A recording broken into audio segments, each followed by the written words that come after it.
Hi everyone, జై Janasena. Gopalakrishna logs కి స్వాగతం.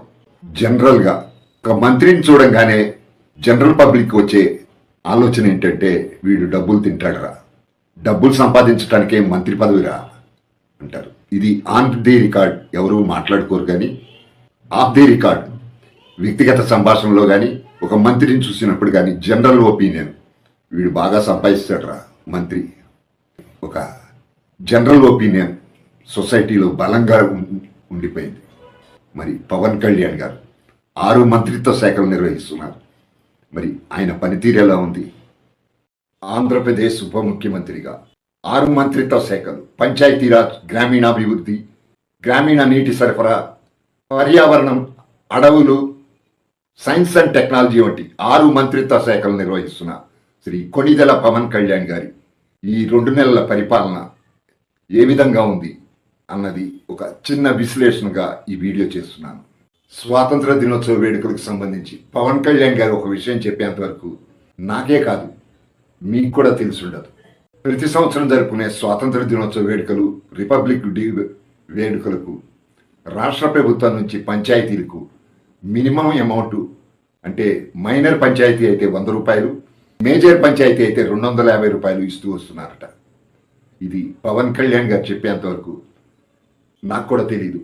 ఆశ్చర్యపోయాను. 100 రూపాయలతో ఏం వేడుకలు చేసుకుంటారు? ఈ దేశానికి స్వాతంత్రం వచ్చి 77 సంవత్సరాలు అవుతుంది. ఎంతోమంది పంచాయతీరాజ్ శాఖ మంత్రులుగా పనిచేశారు. ఒక్కరు 100 రూపాయలతో గ్రామాల్లో స్వాతంత్ర దినోత్సవ వేడుకలు ఎలా జరుపుకుంటారు అనే ఆలోచన చేయలేకపోయారు. వారిలో అత్యధికంగా జాతీయ పార్టీ అయిన కాంగ్రెస్, దేశానికి స్వాతంత్రం తెచ్చింది మేమే అని చెప్పుకునే పార్టీ, తర్వాత ప్రాంతీయ పార్టీలైన తెలుగుదేశం, నిన్న మొన్నటి జగన్మోహన్ రెడ్డి వైసీపీ పార్టీ కూడా మినిమం అమౌంటే ఇస్తూ వచ్చేది గ్రామాలకు. కళ్యాణ్ గారి లాగా ఎవరూ ఆలోచించలేకపోయారు. కానీ పవన్ కళ్యాణ్ గారు మంత్రిగా బాధ్యతలు తీసుకున్న తర్వాత ఈ స్వాతంత్ర దినోత్సవ వేడుకలకు మైనర్ పంచాయతీ అయితే 10,000 రూపాయలు, మేజర్ పంచాయతీ అయితే 25,000 రూపాయలు ఇస్తున్నట్టుగా నిర్ణయం తీసుకున్నారు. హ్యాట్స్ ఆఫ్ సార్, నిజంగా అభినందించాల్సిన విషయం ఇది. అలాగే ఈ డబ్బులు ఇస్తూ మీ గ్రామాల్లోని పిల్లలకు వ్యాసరచన పోటీలు పెట్టడం వల్ల వారికి స్వాతంత్ర దినోత్సవంపై అవగాహన పెరుగుతుంది. వాళ్ళకి ప్రైజ్ మనీలు ప్రకటించండి, పోటీ పరీక్షలు పెట్టండి, పారిశుద్ధ్య కార్మికులకు సన్మానం చేయండి. ఈ గ్రామాల్లో గనక ఆర్మీ జవాన్లు ఉంటే రిటైర్ అయిన వాళ్ళు వారికి సన్మానం చేయండి, ఉపాధ్యాయులను సన్మానించండి అని చెప్పారు.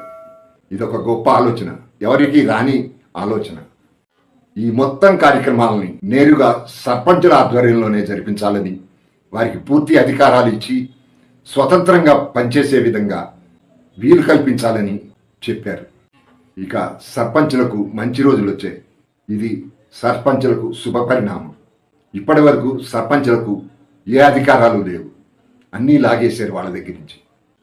పవన్ కళ్యాణ్ గారు వారికి పూర్తి స్వేచ్ఛనిస్తూ స్వతంత్రంగా పనిచేయాలని, వారికి నిధులు డైరెక్ట్గా ఇవ్వటం జరుగుతుందని తెలియజేశారు. ఇది కొత్తగా పవన్ కళ్యాణ్ గారు తీసుకున్న నిర్ణయం కాదు, ఇది ఎప్పటి నుంచో రాజ్యాంగంలో ఉన్నది.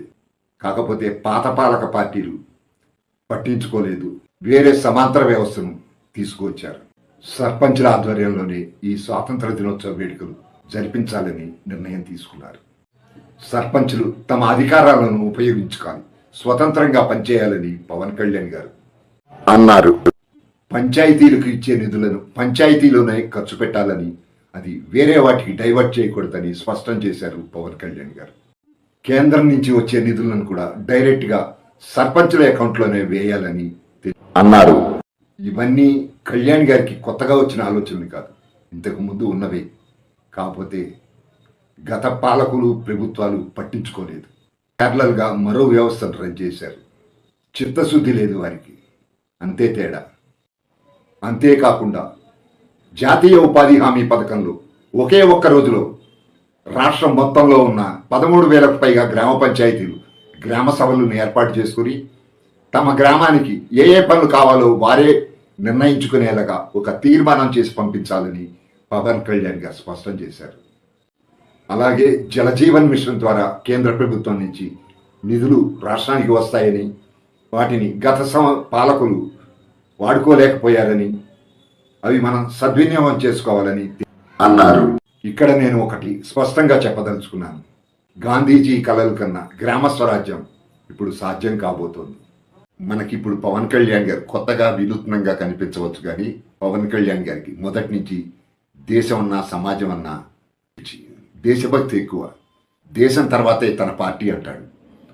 తన పార్టీ సభల్లో కూడా జాతీయ జెండాతో కలిపి జనసేన జెండా ఎగురుతూ ఉంటుంది. ఇది తన అభిమానులకి, జనసేన ఫాలోవర్స్కి అందరికీ తెలుసు, జనశ్రేణులకి. అలాగే ఈ స్వాతంత్ర దినోత్సవ వేడుకలకి ప్లాస్టిక్ జెండాలను వాడొద్దని, చేనేత జెండాలను వాడాలని ఒక పిలుపునిచ్చారు పవన్ కళ్యాణ్ గారు. రాజకీయ పార్టీ అధ్యక్షుడిగా పవన్ కళ్యాణ్ గారు ఎన్నికల సమయంలో కానీ అంతకుముందు పార్టీని ప్రజల్లోకి తీసుకెళ్లి ఏదైనా ఇష్యూ బేస్డ్ మాట్లాడేటప్పుడు ఎంతో ఆవేశపూరితంగా, ప్రజలు ఆలోచించే విధంగా కాస్త ఉద్రేకంగా మాట్లాడేవారు. కానీ ఇప్పుడు ఈ 2 నెలల్లో ఆయన పరిపాలన తీరు చూస్తుంటే అసలు పొంతన లేదు. చాలా సాఫ్ట్గా, భిన్నంగా కనబడుతున్నారు పవన్ కళ్యాణ్ గారు. ఈ 2 నెలల కాలంలో 6 మంత్రిత్వ శాఖలు నిర్వహిస్తున్న పవన్ కళ్యాణ్ గారు చాలా విభిన్నమైన తనదైన శైలిలో, తనదైన మార్కు పరిపాలన చేస్తూ కనపడుతున్నారు. ఒక ప్రత్యేకత కనపడుతోంది పవన్ కళ్యాణ్ గారి పరిపాలనలో. సైన్స్ అండ్ టెక్నాలజీ శాఖ మంత్రి నేషనల్ స్పేస్ డే సందర్భంగా మేధావులు, శాస్త్రవేత్తలు పాల్గొనే ఆ సమావేశానికి పవన్ కళ్యాణ్ గారిని మంత్రి హోదాలో ఆహ్వానించారు, సన్మానించారు. ఈ సందర్భంగా పవన్ కళ్యాణ్ గారు శాస్త్రవేత్తలతో ఇంటరాక్ట్ అయిన విధానం అద్భుతం. నేను కూడా ఆ కార్యక్రమాన్ని టీవీలో వీక్షించడం జరిగింది. ముఖ్య అతిథిగా పాల్గొన్న ఆ సమావేశంలో పవన్ కళ్యాణ్ గారు ప్రసంగిస్తూ శాస్త్రవేత్తలను ఉద్దేశించి మాట్లాడిన విధానం, యువ శాస్త్రవేత్తలు, యువ నాయకత్వం దేశానికి ఎంత అవసరం చెప్పిన విధానం, మాట్లాడిన విధానం అందరి ప్రశంసలు పొందింది. ఇస్రో శాస్త్రవేత్తలు దేశ రక్షణ కోసం చేస్తున్న సేవలను కొనియాడారు. ఇస్రో శాస్త్రవేత్తల విజ్ఞానం వల్లే దేశం సాంకేతికంగా ప్రపంచంలోనే ముందడుగు వేస్తోందని, దాంట్లో ప్రధాన పాత్ర ఈ శాస్త్రవేత్తలు పోషిస్తున్న విధానాన్ని మాట్లాడటం జరిగింది తన ఉపన్యాసంలో. ఆ సమావేశంలో పవన్ కళ్యాణ్ గారు మాట్లాడుతూ శాస్త్రవేత్తలను ఉద్దేశించి కనిపించే దేవుళ్ళు, లివింగ్ గాడ్స్ శాస్త్రవేత్తలేనని ప్రశంసించారు. మనం గతంలో పవన్ కళ్యాణ్ గారు ఇంటర్నేషనల్ ఎకనామిక్ ఫోరంలో మాట్లాడటం చూసాం. యువ చార్టెడ్ అకౌంటెంట్ను ఉద్దేశించి కూడా మాట్లాడటం చూసాం. ఇప్పుడు శాస్త్రవేత్తలు, మేధావులు పాల్గొన్న సమావేశంలో తను మాట్లాడిన విధానం చూస్తే ఎక్సలెంట్ స్పీచ్, అద్భుతంగా ఉంది. ఒక కేవలం ఇంటర్మీడియట్ క్వాలిఫికేషన్తో ఉన్న వ్యక్తి ఎంత జ్ఞానాన్ని సంపాదించుకున్నాడో అందరికీ అర్థమవుతోంది. తనలో ఎంత జ్ఞానం ఉందో అర్థమవుతుంది. రాష్ట్రంలో సైన్స్ అండ్ టెక్నాలజీ అనే ఒక విభాగం ఉంటుందని మనలో ఎంతమందికి తెలుసు? దానికి ఒక మంత్రి ఉంటాడని కూడా ఎంతమందికి తెలుసు? అదొక కేంద్ర మంత్రిత్వ శాఖ అనుకుని మాత్రమే అనుకునేవాళ్ళం మనం. మరి ఈరోజు సైన్స్ అండ్ టెక్నాలజీకి ఒక గుర్తింపు, గౌరవం తీసుకొచ్చారు పవన్ కళ్యాణ్ గారు. ఏదో ఒక రోజు ఖచ్చితంగా ఢిల్లీ నుంచి, ఎర్రకోట నుంచి పవన్ కళ్యాణ్ గారు జాతిని ఉద్దేశించి ప్రసంగిస్తారని నా నమ్మకం. ఆ రోజు కోసం ఎదురు చూస్తూ ఉంటాను. అలాగే అటవీ శాఖ మంత్రిగా మన రాష్ట్రానికి సంబంధించిన ఎర్రచందనం సమస్య కొన్ని దశాబ్దాలుగా తమిళనాడు, కర్ణాటక, ఆంధ్రప్రదేశ్ మధ్య పెండింగ్లో ఉంది, వివాదంగా నడుస్తోంది. దాన్ని పరిష్కరించడం కోసం కర్ణాటక ముఖ్యమంత్రి అటవీ శాఖ మంత్రితో సమావేశమయ్యారు పవన్ కళ్యాణ్ గారు. ఈ స్మగ్లర్లతో అటవీ సంపదకు, ప్రకృతికి విధ్వంసం జరుగుతున్న విషయాన్ని కర్ణాటక ముఖ్యమంత్రి మంత్రులతో ప్రత్యేకంగా చర్చించారు.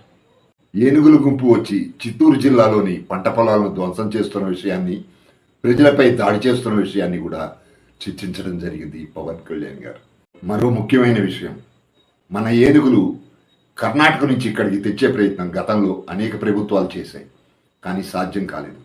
కానీ పవన్ కళ్యాణ్ గారు బాధ్యతలు చేపట్టిన తర్వాత ఆ మంత్రులతో చర్చించి మన కుకీ ఏనుగులను ఇక్కడికి తీసుకొచ్చారు, సమస్యను పరిష్కరించారు, సక్సెస్ అయ్యారు. ఇలా చెప్పుకుంటూ పోతే ఇంకా కళ్యాణ్ గారి పనితీరు గురించి చాలా విషయాలు ప్రస్తావించాల్సి వస్తుంది. ఇవన్నీ కళ్యాణ్ గారి చిత్తశుద్ధికి నిదర్శనం. అదేవిధంగా ఒక ప్రభుత్వ పథకానికి, మధ్యాహ్న భోజన పథకానికి తనకెంతో ఇష్టమైన డొక్కా సీతమ్మ గారి పేరు పెట్టడం ప్రశంసించదగ్గ విషయం. ఎవరికి తెలుసు ఈ తరంలో డొక్కా సీతమ్మ గారు? ఒక పాప తప్పిపోయిందని ఒక తల్లి వచ్చి చెబితే ఎక్కడో జమ్మూలో ఉన్న పాపను వెతికి పట్టుకుని సురక్షితంగా ఆ తల్లికి అప్పగించిన విషయాన్ని మనం ఎలా మర్చిపోగలం? ప్రజల్లో ఒక నమ్మకాన్ని, ఒక భరోసాను కల్పించారు పవన్ కళ్యాణ్ గారు అని చెప్పడంలో నాకు ఎలాంటి సందేహం లేదు.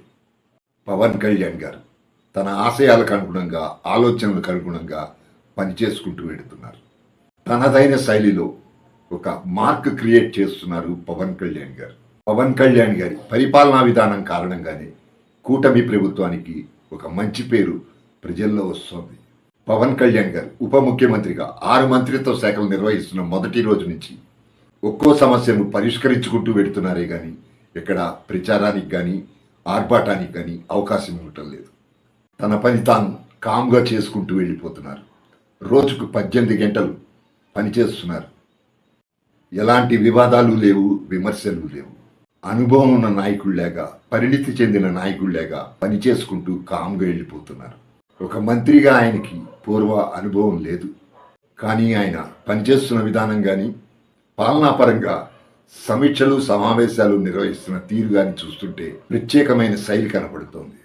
ఆ ప్రత్యేక లక్షణమే ప్రజల్లో గుర్తింపు తీసుకొస్తోంది పవన్ కళ్యాణ్ గారికి. సహజంగానే పవన్ కళ్యాణ్ గారు తీసుకున్న ఈ 6 మంత్రిత్వ శాఖలు పెద్ద ప్రాధాన్యత లేని శాఖలు ఇప్పటి వరకు. కానీ పవన్ కళ్యాణ్ గారు తనకిష్టంగా ఈ 6 శాఖలు తీసుకున్న తర్వాత వాటికి ఒక గుర్తింపు, గౌరవం లభిస్తుంది. ఇంతకుముందు ప్రజలకి అసలు ఈ శాఖల్లో ఏం జరుగుతుందో కూడా తెలిసేది కాదు. ఇప్పుడు ప్రజలు ప్రతిదీ పట్టించుకుంటున్నారు, తెలుస్తున్నాయి. పవన్ కళ్యాణ్ గారిని గుర్తిస్తున్నారు. చిత్తశుద్ధి, నిజాయితీ, నిబద్ధతతో ఒక మంత్రి వచ్చి పనులు చేస్తే ఎలా చేయవచ్చో చేసి చూపిస్తున్నారు పవన్ కళ్యాణ్ గారు. నీతి నిజాయితీతో ఒక మంత్రి పనిచేస్తే ఆ శాఖలను ప్రజల వద్దకు ఎలా తీసుకువెళ్ళవచ్చో పవన్ కళ్యాణ్ గారు నిరూపించారు. Hats off sir. ఫ్రెండ్స్, ఇది ఈరోజు టాపిక్. మీకు నచ్చిందని అనుకుంటున్నాను. నచ్చిన వాళ్ళు లైక్ చేయండి, నచ్చిన వాళ్ళు డిస్లైక్ చేయండి. లైక్ మాత్రం చేయండి, షేర్ చేయండి. ఈ కంటెంట్ మీద మీ అభిప్రాయాన్ని కామెంట్గా తెలియచేయండి. సబ్స్క్రైబ్ చేసుకుని వాళ్ళు సబ్స్క్రైబ్ చేసుకోండి. వీడియో చివరి వరకు చూసినందుకు ధన్యవాదాలు. మళ్ళీ మరో వీడియోతో మీ ముందుకు వస్తాను. ఇప్పటి వరకు టేక్ కేర్, బాయ్ బాయ్. జై జనసేన, జై పవన్ కళ్యాణ్, జై హింద్.